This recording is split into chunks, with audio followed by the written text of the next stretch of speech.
ថ្ងៃកឋិនកាលថ្ងៃកឋិនកាលបានមកដល់ហើយ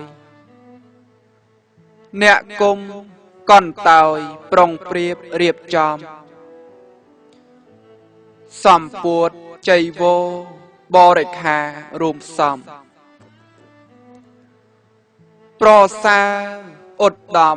ប្រណិតចិត្តចង់លើកត្រៃចៃវរដាក់លើសិរសា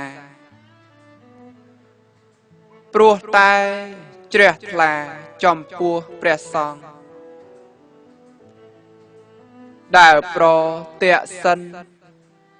មិនបានបងអង្គ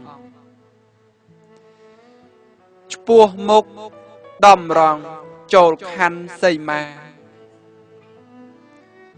ដាក់ចុះដំកល់លើកដៃក្រពុំក្រាបថ្វាយបង្គំព្រះត្រៃរតនា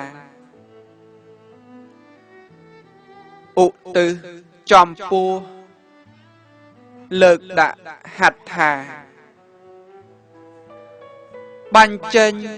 វាចាសូមថ្វាយដល់សង្ឃរួចស្ដាប់គាថាអនុមោទនាដោយចិត្តសទ្ធាប្រសើរផូរផង់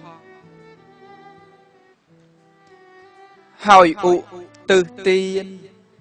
មិនបានបងអង្គទានថ្វាយដល់សង្ឃអនុមោទនាដោយកុសលនេះខ្ញុំសូមសច្ចាជួបព្រះសម្មាសម្ពុទ្ធភគវីសូមឲ្យបានស្ដាប់នៅព្រះធម្មាយល់ដឹងមគ្គីត្រាស់ដឹងសច្ចៈសូមអនុមោទនាជ្រះថ្លាអនុមោទនានិងខ្ញុំកណាសូមអរតនីនិមន្តប្រគុណម្ចាស់ព្រមទាំងញាតិញោមជាពុទ្ធបរិស័ទទាំងអស់ទាំងនៅក្នុងនិងក្រៅប្រទេសបានចូលរួមនៅក្នុងអង្គកឋិនទានរបស់ខ្ញុំបកណាអាត្មាភាពដែលនឹងប្រពធ្វើនៅថ្ងៃ10រោចខែអាសត់ឆ្នាំមមេសប្បដស័កពុទ្ធសករាជ2559ត្រូវនឹងថ្ងៃសៅរ៍ទី7ខែវិច្ឆិកាឆ្នាំ2015ហើយដូច្នោះសូមញាតិញោមពុទ្ធបរិស័ទទាំងអស់ចូលរួមឲ្យបានគ្រប់គ្នាសូមអនុមោទនា